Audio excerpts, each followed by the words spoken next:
یوں کہہ رہے ہیں ابو جہل بھی کلمہ پڑھ سکتا تھا. ارے بھائی بالکل ممکن ہے. اگر ابو جہل کو پتا ہوتا کہ کلمہ پڑھنے کے بعد بھی اپنی مرضی چلائی جا سکتی ہے, اپنے قانون بنائے جا سکتے ہیں.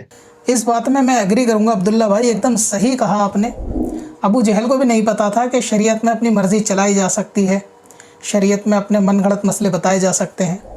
جیسا کہ آپ نے مرد کو چوٹی باندھنے کو جائز کر دیا جو کہ شریعت میں حرام ہے, جیسا کہ بھکاری کو بھیک دینا چاہے گھوڑے پہ آئے آپ نے اس کو جائز کر دیا جبکہ حدیث پاک کے اندر حرام ہے اور منع ہے.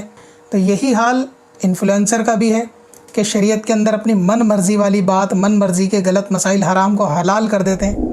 اور سب سے تعجب والی بات یہ ہے کہ جب آپ کی اصلاح کی جاتی ہے, ویڈیو بنا کے آپ کو کہا جاتا ہے کہ مسئلہ غلط ہے, اسے ہٹا کے توبہ کرو, تو اس وقت آپ اصلاح کرنے والے کو بلاک کر دیتے ہو. یعنی ابو جہل سے کم تو آپ لوگ بھی نہیں ہو اپنے من گھڑت چیزیں بنانے میں, اپنی عقل سے شریعت بنانے میں, نئے قانون بنانے میں. آپ انفلوئنسر بھی اس کام سے پیچھے نہیں ہو, ورنہ ہونا تو یہ چاہیے تھا کہ اصلاح کرنے والے کی بات کو مان کے اپنی آخرت کو بچاتے ہوئے ویڈیو کو ڈیلیٹ کر کے توبہ کر لینی چاہیے تھی. لیکن یہ جرت آپ سے بھی نہیں ہو سکی. آپ نے بھی بہت مسائل غلط بتائے جن کو ہم نے ایکسپوز کیا ہے, لیکن آپ نے بجائے قبول کرنے کے اصلاح الٹا ہم کو بلاک کر دیا. تو یہ چیز بتاتی ہے کہ ابو جہل کی کچھ صفت تو انفلوئنسر کے اندر بھی موجود ہیں کہ وہ ہٹ دھرم اور انا پرست بہت ہیں.